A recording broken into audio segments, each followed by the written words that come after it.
Monitor. Thank you for doing this.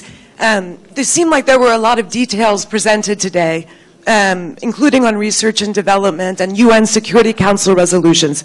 Have you all genuinely been able to come up with solutions on the R&D and UN Security Council issues, and what solutions have you not been able to agree by tonight? Well, actually, we have a general picture of what each one of these will look like. Of course, we need to write it down. Iranian R&D will continue. Iran will continue its R&D on IR-4, IR-5, IR-6, and IR-8 on a schedule basis that is commensurate with our own scientific requirements. That is what we are going to do. Security Council resolutions, there is agreement that all Security Council resolutions will be terminated.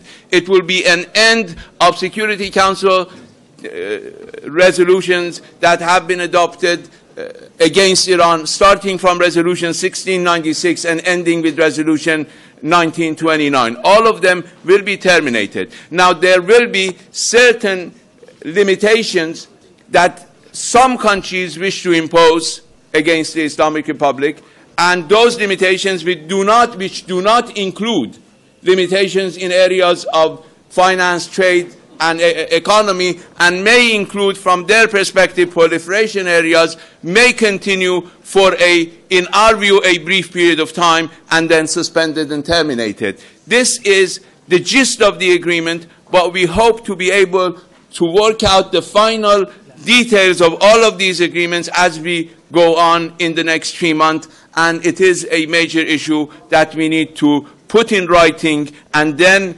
present to the Security Council as a draft resolution, which will not be presented by Iran, in fact, but presented by members of the E3+3. Thank you. The last question.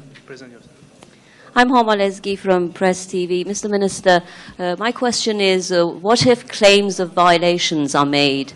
What if claims of violation by either side are made? Have you considered mechanisms about that, or guarantees?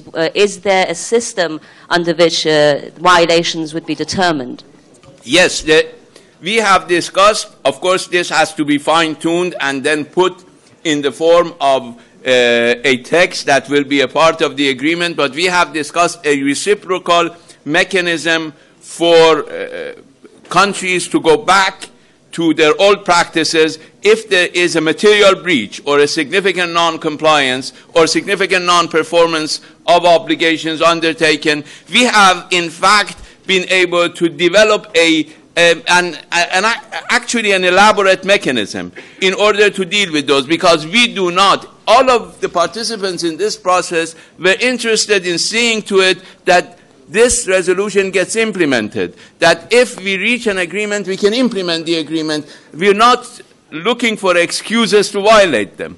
We are looking for safeguards to protect our interest if one side decides to violate its obligations. That is correct for Iran as well, because Iran has been the victim of many broken promises in the past, and we want to be sure that if promises are broken again, we will be safe and our national interests will not be forgotten or compromised. And that is why we have put in there an elaborate mechanism that will not allow excuses to simply lead to a reversal of the system, but provide the necessary confidence to all participants that they have the necessary confidence that they can continue with the implementation in good faith. And I really hope that all of us who have spent, probably we made history last night by spending 9 hours from 9 o'clock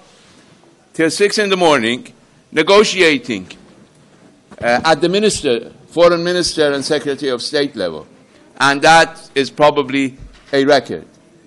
We didn't put all of this time and energy and many sleepless nights to write a piece of paper, hopefully by June 30th, that we are going to just look for an excuse to violate and abandon. I hope this will be a basis for serious work in the years ahead and will change the nature of this exercise that has been a counterproductive exercise over the past 10 years. Thank you all very much.